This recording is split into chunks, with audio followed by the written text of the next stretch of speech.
Salam tengah malam.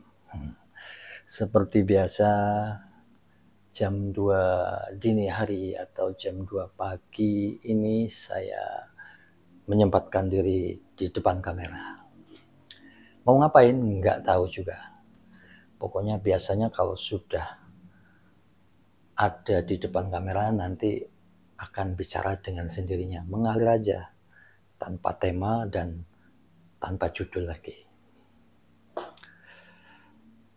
Selamat dini hari, salam sejahtera bagi kita semua. Shalom, Om Swastiastu, Namo Buddhaya, salam kebajikan. Udah mirip Pak Presiden belum ya? Kalau saya tak tambahin, Kulo nuwun, sampurasun, rahayu, rahayu, salam damai semuanya. Terus malam ini mau ngapain ya? Mau ngungkapin unek-unek apa? Sempat saya terlintas waktu saya sedang beraktivitas melukis.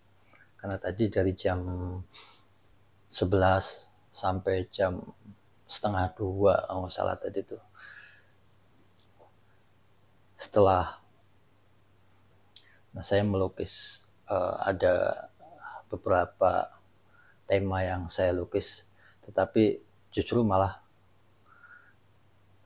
di akhir-akhir saya melukis terngiang kembali peristiwa yang pernah saya alami, tapi tidak ada kaitannya dengan yang saya lukis, malah berkaitan dengan situasi saat ini.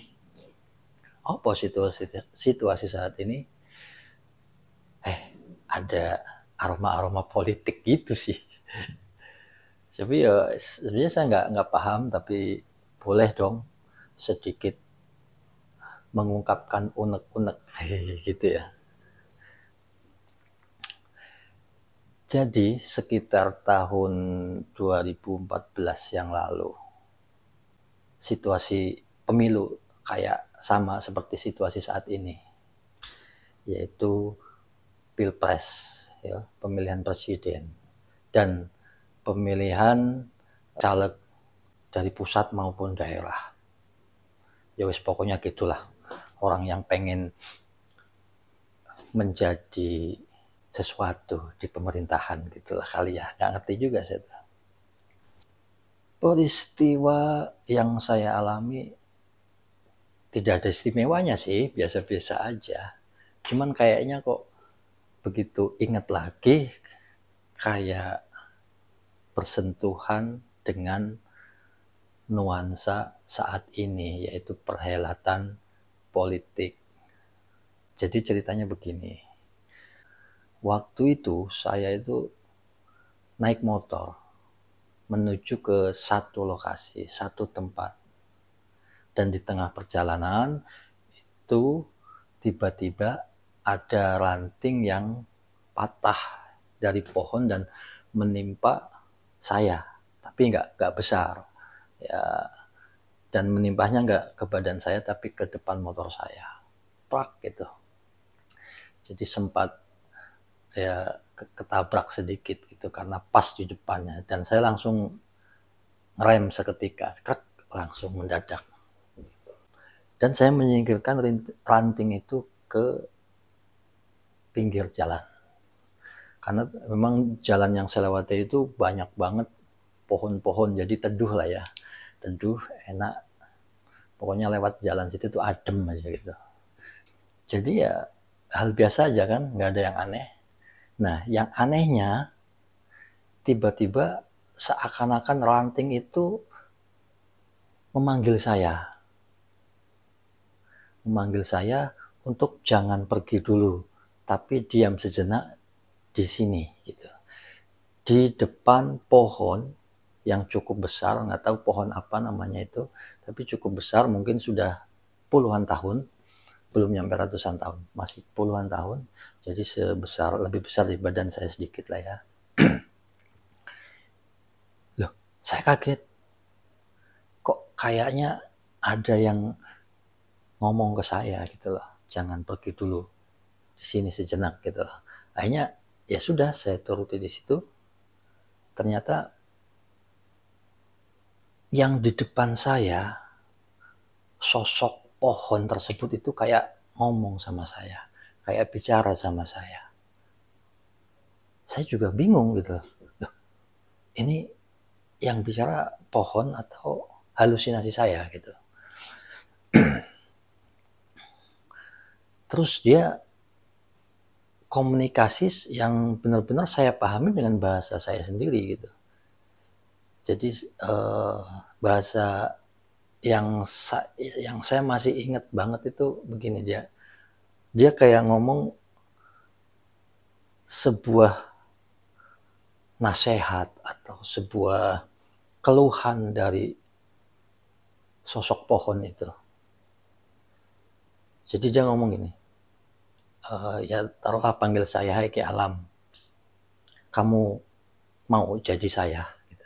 Itu kalimat yang pertama saya dengar. Kamu mau nggak jadi saya? Kamu diam di sini,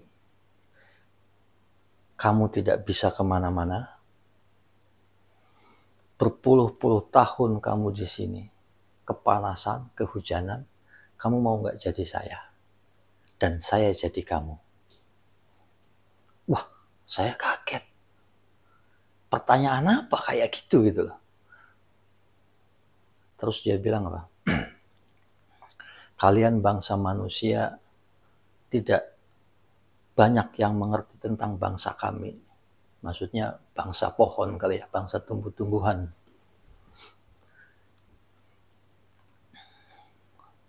Kalian bangsa manusia terkadang sangat arogan, terkadang sangat rakus, serakah karena sebuah nafsu keinginanmu yang ingin menjadi orang-orang yang mungkin dihormati lah, mungkin bahasanya seperti itu ya. Intinya pohon itu mengatakan manusia itu sempurna, mempunyai semuanya, tidak seperti saya, seperti pohon.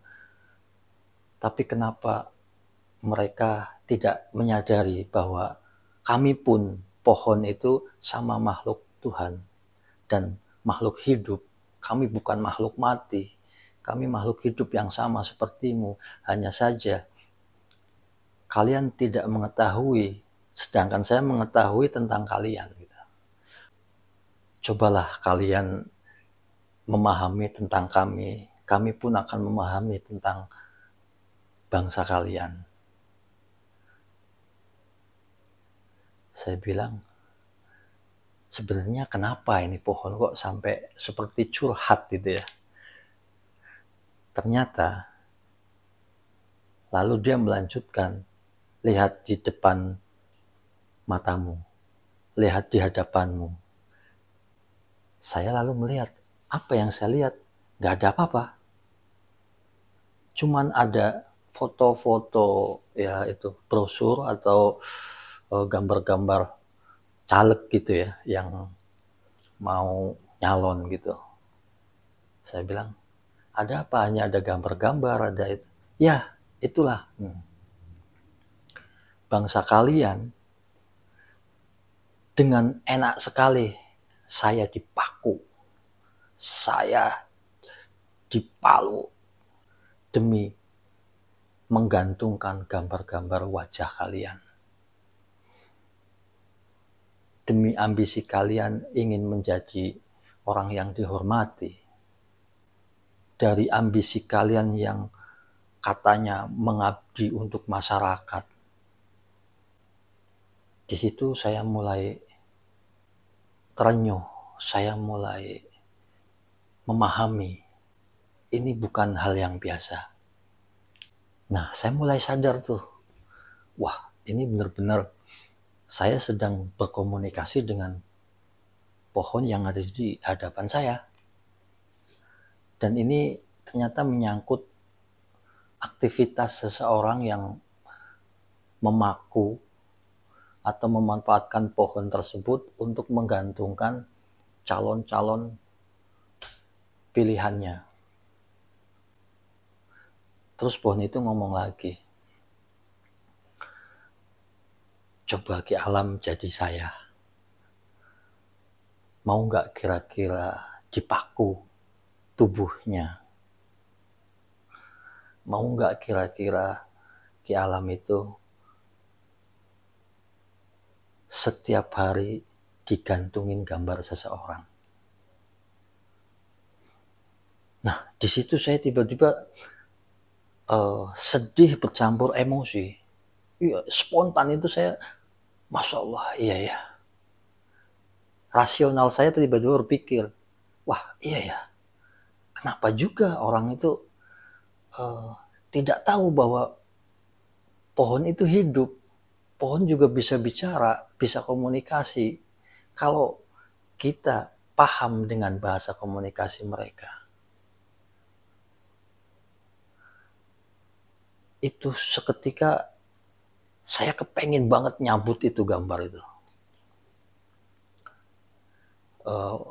Waktu saya sudah mau nyabut, itu si pohon kayak ngomong lagi, biarkan saja. Ini hanya sebuah perumpamaan seandainya Ki Alam menjadi saya. Ternyata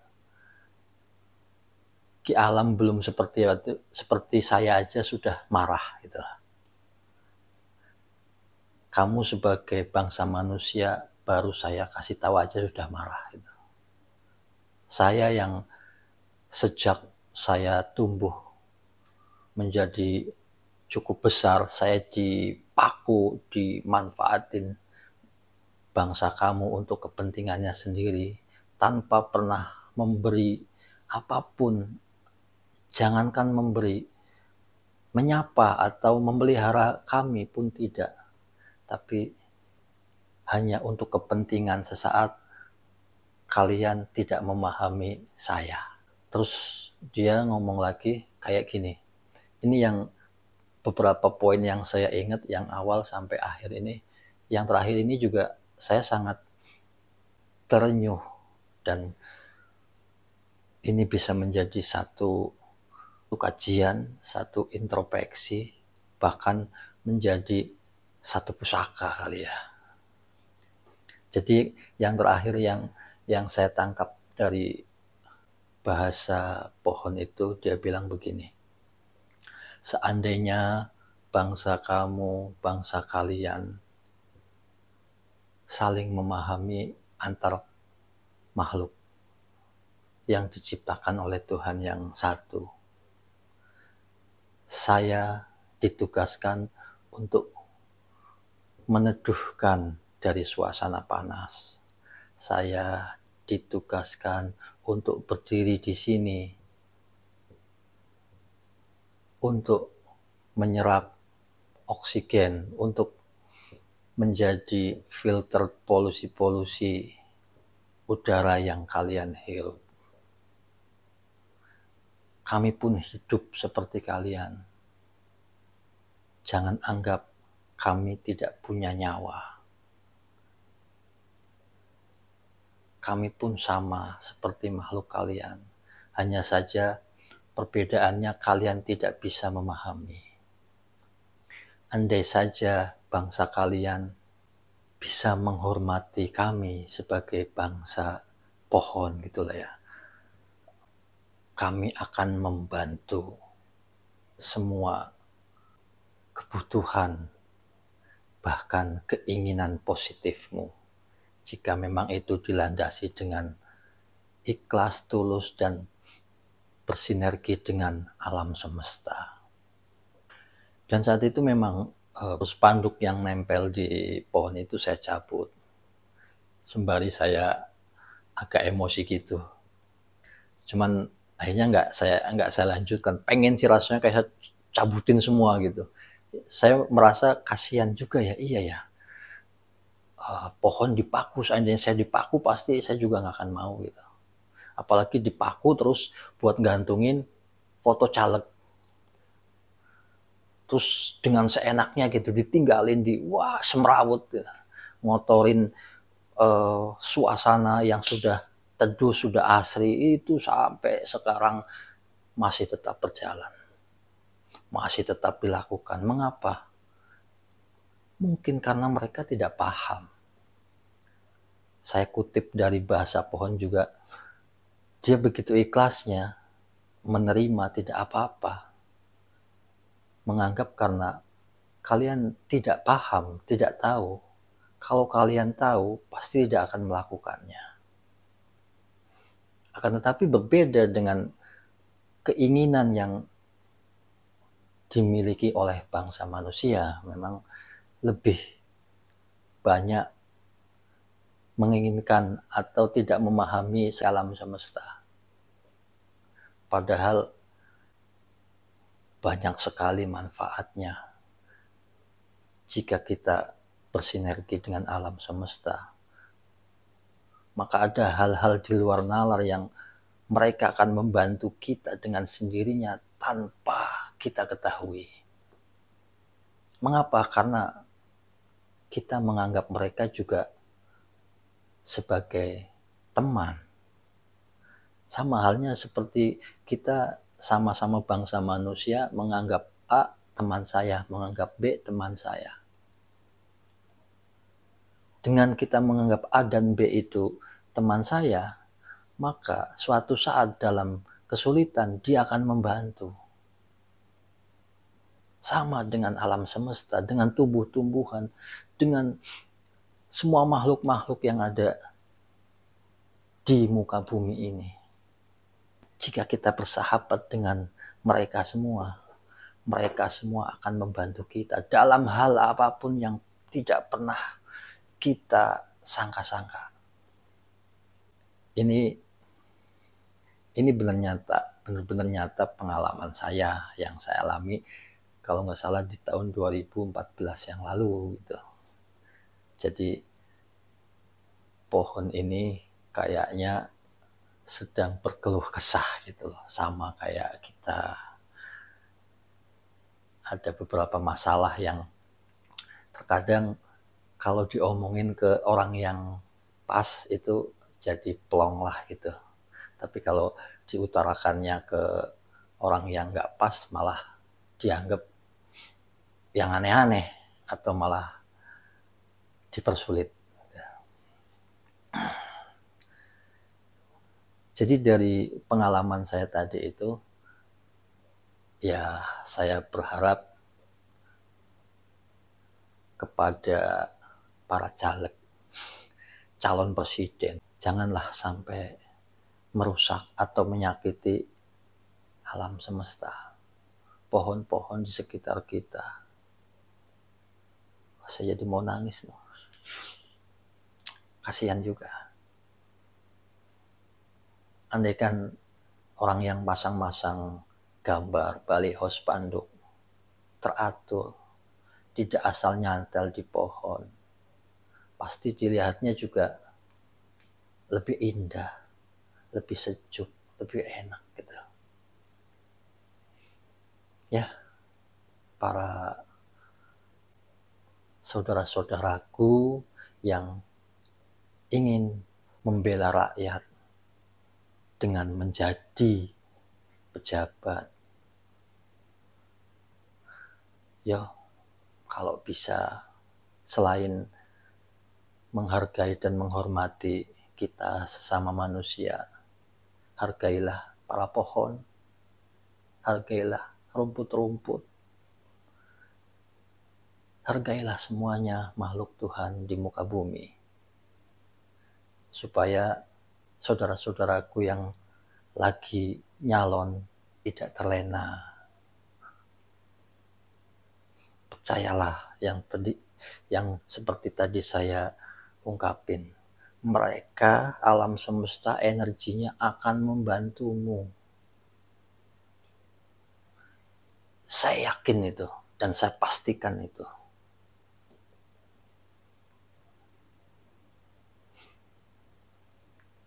Bisa jadi pengikutmu, penggemarmu itu sangat banyak. Dihormati masyarakat sangat banyak. Tapi begitu nyalon, anggota DPR, legislatif, dan lain-lain, gagal. bisa jadi alam semesta tidak mengizinkan. Ya.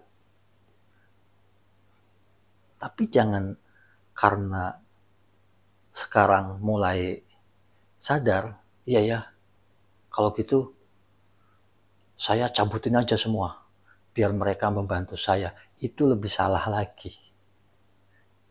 Sudahlah menyakiti, sudahlah memanfaatkan yang kurang baik, punya niat mencabut semua itu karena ada pamrihnya supaya dibantu. Nah, artinya di sini mbok yo sing ikhlas, terus berjuang yang terbaik. Selain bersahabat dengan bangsa manusia, bangsa jin, bangsa sukma, bangsa khodam, bangsa tumbuh-tumbuhan, semua makhluk Allah, apa aja, pasti sering kita manfaatkan. Tapi mungkin kita melupakan jasa-jasanya. Lain waktu, apa saja makhluk-makhluk tersebut. Nantilah sambung lagi. Udah cukup dulu unek-unek saya tentang pengalaman yang dulu. Dan sepertinya ada kaitannya di tahun ini. Ya maafin ya, pasti banyak salahnya saya, pasti banyak kurangnya. Maafin. Mohon maaf. Wassalamualaikum.